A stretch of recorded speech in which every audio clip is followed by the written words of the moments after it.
Mobile workforces, cloud applications, and digitalization are changing every aspect of the modern enterprise. And with radical transformation come new business risks. Welcome to Hybrid Identity Protection, the premier podcast for cybersecurity pros charged with defending hybrid identity environments. Presented by Semperis, the pioneer of identity-driven cyber resilience for the hybrid enterprise. And now, here's your host, 15-time Microsoft MVP and Active Directory security expert, Sean Dubey. Hi, everyone, and welcome to the HIP Podcast. I'm Sean Dubey. By now, most organizations have built some kind of cyber attack incident response policies and assembled an IR team, though most with full-time jobs and other roles. But incident response is, hopefully, a very rare activity. What's it like? What lessons can we learn from someone whose full-time job is to support organizations undergoing cyber attack? They have a hard-earned perspective and knowledge of what threat actors do, and best practices to minimize the risk of your company being crippled by such an attack. Microsoft describes their DART, Detection and Response Team, as the Microsoft cybersecurity team we hope you never meet. Part of the company's cybersecurity solutions group, if you're a top-tier Microsoft customer, you can engage DART to provide reactive incident response and proactive security investigation services for your organization. Their services have been used by government and commercial entities around the world to help secure their most sensitive critical environments. My guest today is Shiva P, Senior Consultant within the DART organization. Shiva's been with DART for 2 years. Welcome to the podcast, Shiva. Thank you, Sean. Happy to be here. What kind of hours do you work during an engagement? What's it like? So it gets pretty intense, especially when I'm on an reactive engagement. Usually we sort of work around 13 hours or more based on the course of the engagement. But good thing is, we kind of decompress with sort of a comp off after an engagement. So that encourages us to take enough time to decompress to prevent burnouts. Right. Okay. So 13-hour days when you're on the engagement. Yeah. And as you said, what you describe as a reactive engagement. In other words, you're pulled in because somebody is under attack, right? Great. Okay. So when you're on an engagement like that, what sort of things do you do? What sort of tasks are you involved in? Okay, so mostly it's incident response. It's sort of forensic analysis. We do log analysis. We sort of put together a story of what happened in the environment, and then we sort of simplify and explain these complex breaches that happen. And finally, we sort of outbrief, providing best practices and recommendation. So you do forensic analysis through all of the log data that you can collect, and then basically present a story or a timeline to your clients of what has happened, and also you're actively involved in ejecting the threat actor. Yes, so there's another team, subset of Dart, which also helps with pushing the actor out, and basically strengthens your Active Directory or any other endpoints, and telling you what exactly are the options that you have to choose to basically prevent this from happening again. That's the post-incident best practices. They got in this way, you want to close that sort of thing. Yeah, that sort of thing. I see. So this engagements means that you've been in a lot of war rooms over the last couple of years. I assume probably all of them have been virtual. I don't know if you've done any physical or not, but most people have never sat in an incident response war room, and of course they never want to. But the next best thing is the experience of somebody that has. So what is it like? What is the war room environment like, and what what kind of takeaways do you have from when you step into one of those situations? So, yeah, I think mostly it is always intense, especially when an organization faces a breach, a cybersecurity breach for the first time. It is going to be a lot intense. There might be a lot of blame game happening around. There might be a lot of clashes between management and sort of the technical teams. There are also instances on the other side where it is easygoing. I mean, people understand what really happened, and they know why we are there, and they sort of put a really professional front and know that we are there to help. So both the sides. That's the thing, and it's interesting when you talk about the clashes and management classes, and obviously that's not your that's not your area of expertise, and of course you Microsoft in general, and I'm sure Dart in general, and you in particular want to stay away from all of that, but you certainly observed a lot of that. Do you find that in these war room situations, is there commonly conflict about who reports to who or who has the authority to do what? Yep, that's right. So it's about who reports to who owns a specific, let us say, an asset, or who does that specific service belong to, or who is responsible for security on it. This sort of commotions that happen, especially during such breaches. So in other words, lots of finger pointing, right? Yep, a lot of it. Yeah, it's not everybody stepping forward to say I own it. It's everybody. It's like the Homer Simpson GIF, when he steps backwards into the bushes, everybody's like, "No, that's not me." Yeah, that's a lot of it that happens. Yeah. One of the takeaways that I've got from having interviewed a lot of people in incident response is that, and actually, Ben Cool, who is a cybersecurity incident response manager for Accenture in France, says that one of the single most important things that you can do is to have an incident response or emergency response org structure already put together. He calls it tear the envelope open, and here's the org structure for this. So that doesn't happen because I'm guessing that while management is yelling amongst itself, your hands are more or less tied, right? There's things that you probably can't do for remediation until they figure it out. Yep, that's right. Especially for the remediation part, yeah. When something like this happens, it gets really really difficult, and yeah, it until they get to a point, it gets really quite hard to figure or to move this remediation part. All right. So organization, incident response, emergency organization is an extremely important aspect of a solid incident response team. So let's get into some places where you can share your experiences over all these engagements. And why don't we follow the cyber kill chain sort of from the outside in as a guide? So when you do forensics, what have you found over the course of your engagements are the most common ways you see threat actors gaining initial access into an organization?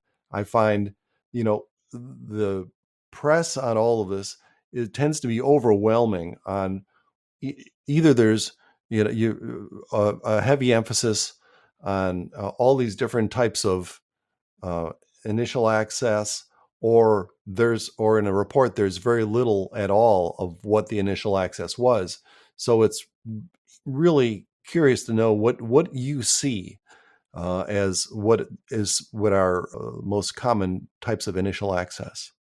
Yeah, okay. So for initial access, especially let us first take on-premise infrastructure. It's going to be exploiting public-facing vulnerabilities for any sort of endpoints which is facing the public, and if it's not really patched, those are easy ones to basically pawn and for an attacker to come in. And the next part of that is phishing. That's another easy way for an actor to gain access to one of your machines, and especially if there is like weak security along with it, such as no MFA or MFA with SMS, sort of an option that also makes it even easier for an actor, combined with SIM swapping and all the other things that is currently happening at the moment. Let's. I'm curious, Shiva. We're talking about these exposed endpoints. Can you give some examples of the most common exposed endpoints that you see being used? Absolutely. Exposed endpoints can be any sort of a web server which is not patched, or there can be a blob of data sitting there which is not supposed to be exposed. And then you would have an RDP endpoint which is not supposed to be exposed sitting there with no proper security. There can be like APIs which is not properly secured, again, exposed to the internet. So you mentioned RDP sessions. So someone spins up a virtual machine or a physical machine on either on premises or in the cloud, and they don't tie in back end identity security into that. Yep, exactly. What about VPNs? Yeah, so there are also VPNs, either which has no proper MFA setup, or the VPN by itself has some sort of a vulnerability which is exposed, or that the VPNs are not properly configured.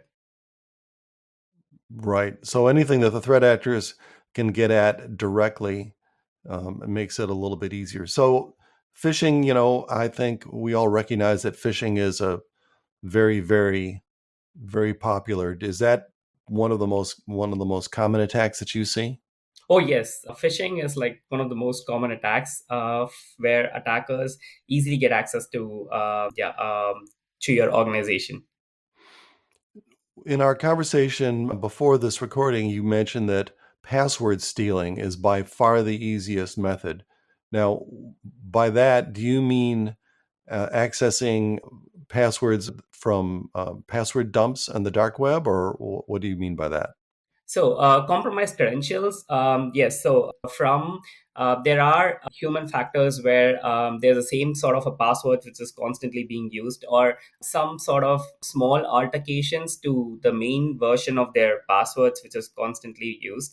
And these are these sort of passwords which are basically compromised from either previous attacks or from their personal accounts, end up in the dark web, and these passwords are then reused in such organizations. You have a couple of interesting. There are a couple of interesting thoughts related to that. Is one, of course, is that if an organization becomes aware that credentials have been stolen, or particular passwords related to the credentials have been stolen on the dark web, obviously that the password should be changed. But, and I'm thinking back to the guidelines from a few years ago that Microsoft published, and of course now NIST has published as far as password guidelines around changing passwords. So if, of course, if your credentials have been dumped, you should change your password. But the other aspect of this is your users can't just change the password and add a 1 or a 2 or a 3 or a 4 on the dumped credentials, because that is essentially useless. It has to be something completely reset and completely different. Exactly. It has to be completely reset, completely different. There should not be the same sort of a variation of the main password, and it has to be as random as possible. How are you seeing in terms of these organizations that have been attacked? Do they have MFA installed? Yes, yes and no. So there are a few organizations which have MFA enabled, but unfortunately, we have seen from most of our engagements that either they have like the wrong or easier, yeah, let us say, a very much wrong versions of MFA, basically having SMS based MFAs enabled, or they have like too many MFA policies that there are loops that they don't really know that there are loops. Ah, I see. Too many exceptions. The Uh, exception. so, like the executives that don't want to have MFA, which is an, Exactly. an epic fail. You mentioned the vulnerabilities of SMS, and we've heard about the vulnerabilities of SMS for quite a while. And I know NIST has been recommending that using SMS for MFA should be deprecated. You mentioned that SIM swapping seems to be happening much easier. Can you outline what SIM swapping is and tell me why has it gotten easier nowadays? Or you said it's gotten more common. Is that accurate? Oh, that's accurate. So, yeah, it's nothing but, let us say, for an example, an actor already has access to your password from, let us say, a dark web or some other way of initial compromise, where he was able to get access to one of your passwords. Now that you have MFA enabled, the organization basically has MFA enabled, and it's an, let us say, SMS based MFA, and he needs that code for him to get inside the organization. And the easiest way of basically doing that is SIM swapping. SIM swapping is nothing but basically reaching out to your telecom providers with additional details which has been previously reconnaissance or got from the internet or the web, from all about all your personal information. Using these two information, they reach out to the service providers and ask them to basically change the SIM card for any sort of reasons. It could be like, I lost the SIM card, or they could state that their SIM card is not working, examples like this. And when giving out these sort of personal information, especially with service providers not having enough secure way of authenticating that it is really you, they basically change that SIM card to the actor's own SIM card. So which means now all the information, all the operator, all the service basically comes to that specific SIM card, which is now controlled by the actor. I see. So the actor gleans enough information about their target that they can pass identity verification on the provider. And then once they've done that, obviously fraudulent identity verification, that's when they can change the SIM to one of their phones. Yep, that's right. So what happens after this is just requesting for entering username and password and requesting for an MFA based on your SMS, and the SMS basically comes to the actor controlled SIM card, which is actor controlled own mobile phone, and that verification code is enough for him to get into your network. Right. So moving away from SMS-based MFA, which we've heard about, but it's interesting to hear the details of what goes on in a SIM swap. Okay, so let's say they've gained access to an endpoint. What do they do next? Let's maybe take the scenario of VPN access to a corporate network, to an on-premises network. What do the threat actors do next? So as soon as let us say, as soon as they land on an access like an endpoint, the first thing that they do is persistence. And easy ones are basically creating a scheduled task, or creating a backdoor, maybe using a rat, or creating a startup script, or modifying the startup scripts which are already there, or maybe even creating a user account with administrative privileges. And post that, it's going to be sort of escalation of privileges. So which means they could either do that by exploiting local vulnerabilities, or maybe using mimikatz to harvest credentials, and after which it is more of internal reconnaissance and lateral movement. So we're still talking about VPN type or gateway type endpoint access. What is usually on the other side? What kind of a system is usually on the other side of the gateway that the threat actor is performing this kind of work on? So after the VPN, it's going to be sort of an endpoint, and it can be any sort of workstation or a server to which the user has access to. Okay, like a jump box or something like that. Box, yes. So what you have, the scenario that you have then is an endpoint that's exposed that accepts credentials, but not necessarily has MFA associated with it. And then the threat actors gain access to that. And this is obviously squarely in the realm of endpoint detection and response, EDR. And if they defeat or otherwise subvert the EDR, basically they can use tools to harvest. So I guess part of the scenario for this is there's a lot of admin access through this endpoint for system maintenance, and even perhaps for vendors to come in through one of these endpoints. So there's probably a lot of admin credentials sitting in memory. And you're saying this is where the threat actor would harvest these credentials in memory? Exactly. So basically, most of the jump boxes, not good hygiene. You would have a lot of administrators logging in, and especially if it's going to be an administrator or any user logging into these sort of boxes, it's easy to dump the credentials from the memory. And once this credentials are dumped, they use this credential then to move laterally inside your network. Right. Okay. So let's take the other big use case, which is similar but slightly different, I think. A regular client, a PC client. So let's say a client falls victim to a phishing attack. How does that process work? How is it similar and how is it different to what we just described? Okay, so over here, what happens is, let us say there is like a normal user who has his credentials. He gives away his credentials, and for this scenario, let us also assume that somehow the actor circumvented the MFA policies due to different reasons. Yeah, at this point, let us assume that the actor has somehow now has access to most of the M365 applications or Office 365 applications. Yeah. Mm-hmm. Over here, the first thing, or most of the times, an actor would do is trying to figure out a lot of information about getting and installing their VPN clients and trying to get into your network.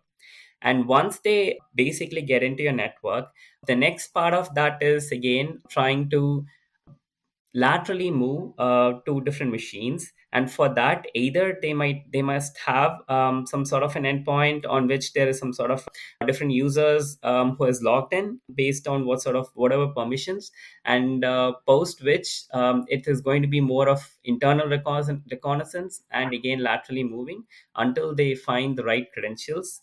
And this is going to be sort of a rinse and repeat method until they get to the maybe the Active Directory itself.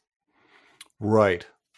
Yeah, and until get to Active Directory. Okay, so are these attacks necessarily sophisticated? Or, we read about all of these crazy sophisticated attacks. What do you see? At least, I mean, there are sort of obviously two major categories. There is the cybercrime on one side, and there is nation state activity in the other. And let's focus on cybercrime because I think most, the probability of an organization that has been attacked, the probability that it is cybercrime versus nation state is probably much higher. So let's, are cybercrime attacks necessarily sophisticated? No. So a majority are motivated by monetary funds, and it is usually get in and get out.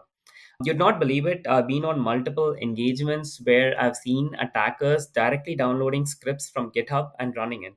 As simple as that. There has been no change in codes, no masking, not even changing the file name. Just download the script and then execute it.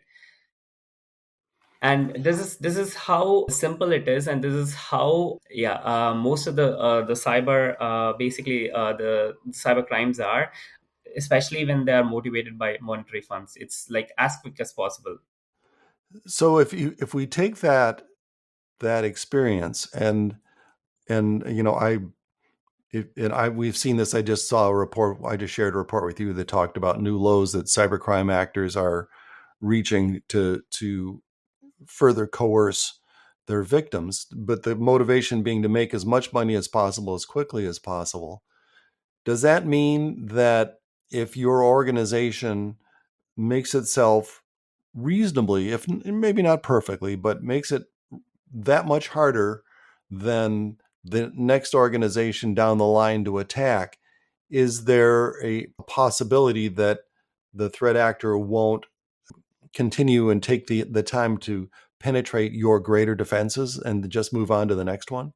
Yep, that's right. This is also what we have seen in multiple of our engagements, where we have seen actors giving up, especially if there are a proper defenses set up, and if you guys make it really really hard for an actor to move from one place to another, or to get their hands on action or on objective, or to get to their impact, if it gets really hard, I don't think they would sustain and want to prove or try to get to a specific point, but rather they would just drop it and move on to the next organization, because in the end it's more of money. And they would not really spend a lot of cycles doing or trying to propagate further into your network.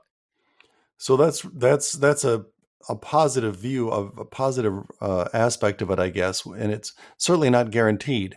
But to be able to say, look, if we make ourselves more secure, we do lower the risk of being attacked. So it's widely cited by other incident response organizations and by DART itself that Active Directory is almost always involved in an attack. Is that what you've seen in your personal experience? Oh, yes. Active Directory is indeed a frequent target in most of the network wide escalations during sort of cyber attacks.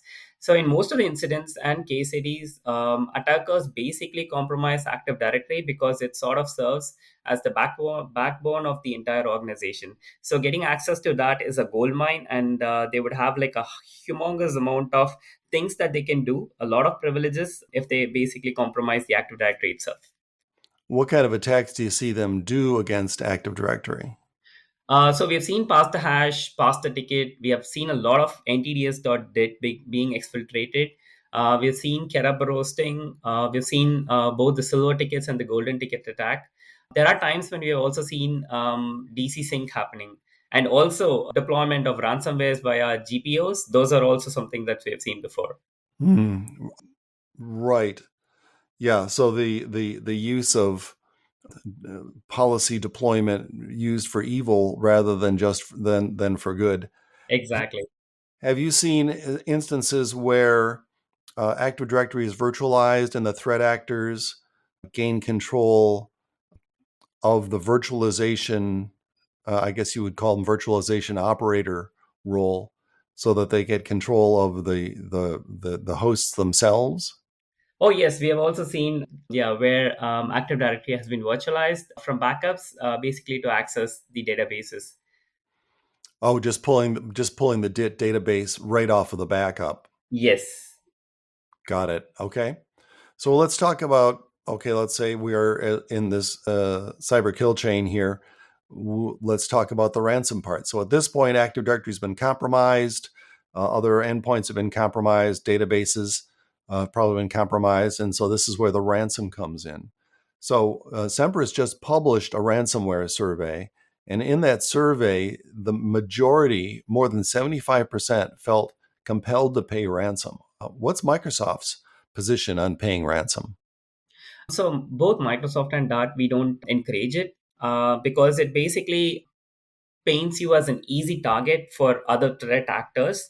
And basically it sort of also it sort of makes you an easy target going on. Especially, it also goes to a point of where you become a low hanging fruit. Mm-hmm. Well, that ties into what this survey also says, which is that and this was surprising to me, a full 72% of the paying companies had to pay more than once, which is, it fits right in with paying more than once is interesting and in quick succession. So 35% and towards whether or not you should pay ransom. 35% of survey respondents that paid ransom either didn't receive decryption keys or their keys were corrupted and unusable. So it sounds like you really put yourself in a bad situation if you really feel that you're compelled to pay ransom. A surprising number of survey respondents that were attacked, 74%, that said that they were attacked in quick succession, sometimes as little as a week or even a few days. Do you have any theories as to why that might be? Yeah, so one of that which straight away comes to my mind is that, especially if you're attacked for the first time, and you're exposed to significant security weaknesses and vulnerabilities inside and operational issues. Yeah, there are times when you are attacked like more than once in rapid succession. The other parts of that is, it could be that incomplete patch management as an issue, or there could be residual backdoors or missing IOCs that might also have reasons why this sort of attack, which happens in quick succession, happens.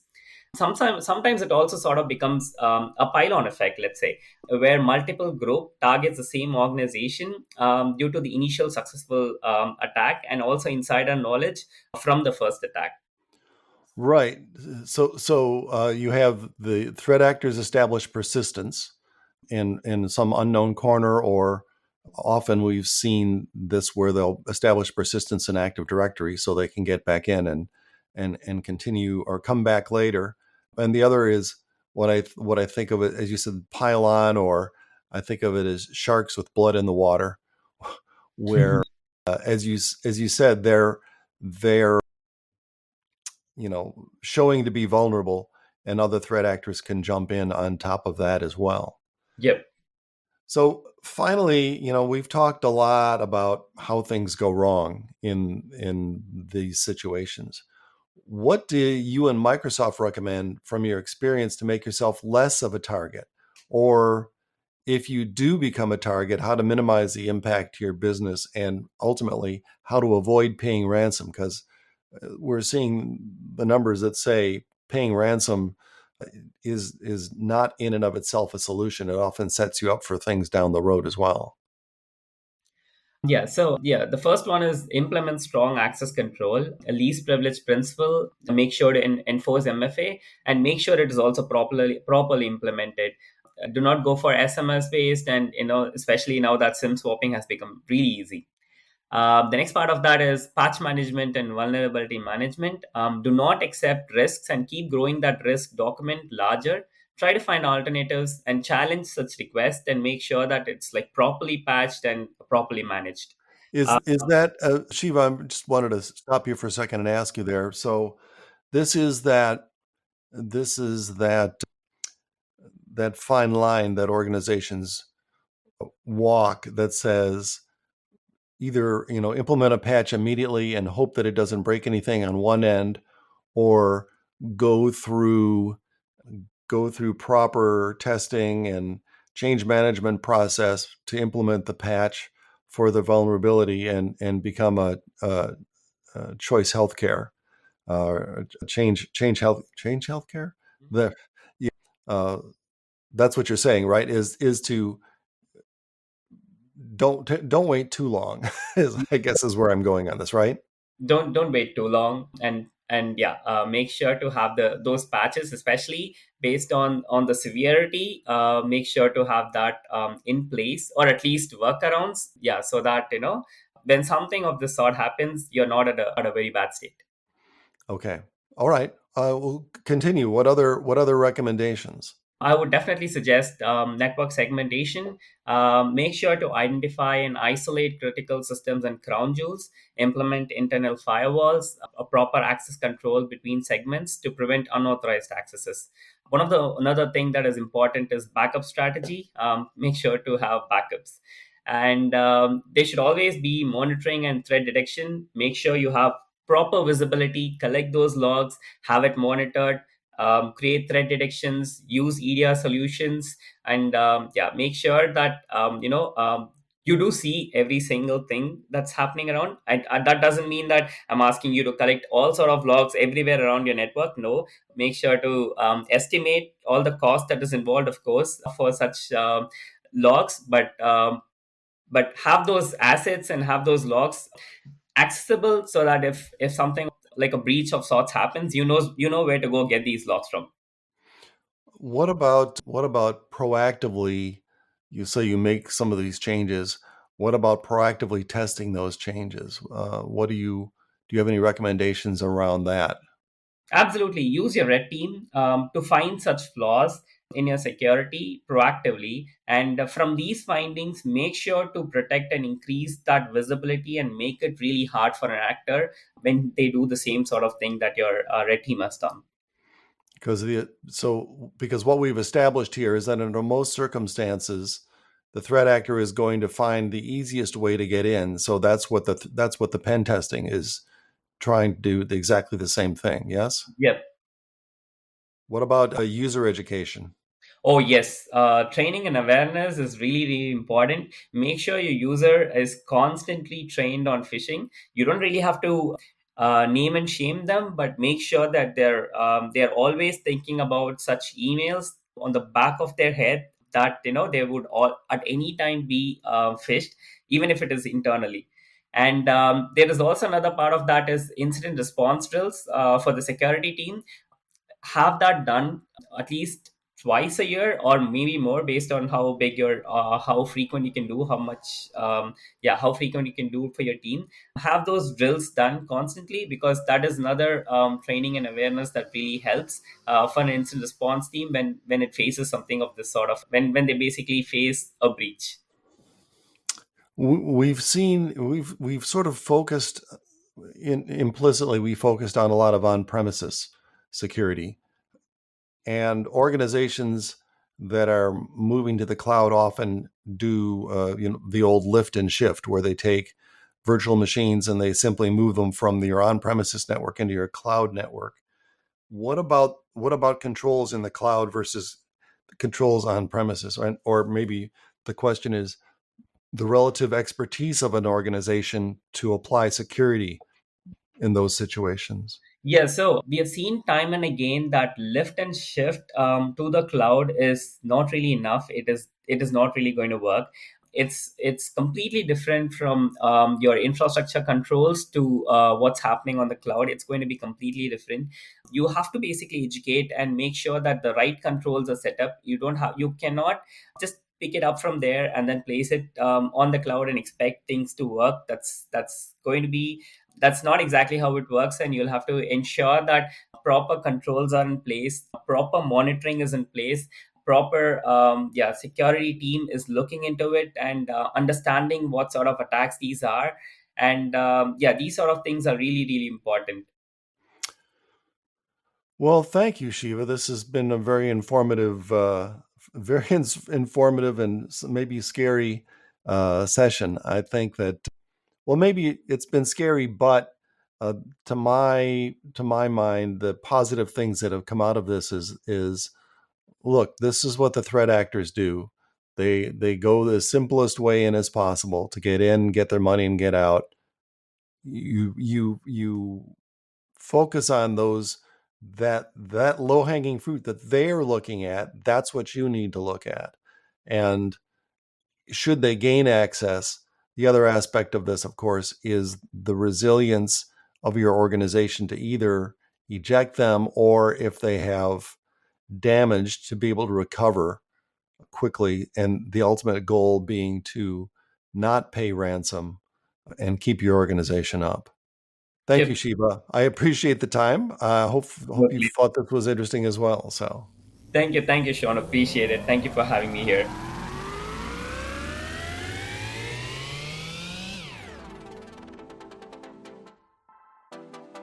Thanks for joining us on the Hybrid Identity Protection Podcast with Sean Dubey. Be sure to subscribe to Apple Podcasts, Spotify, or wherever you like to listen. Visit hipconf.com, that's HIPCONF.com, to learn about upcoming events, view expert presentations, and take part in the conversation.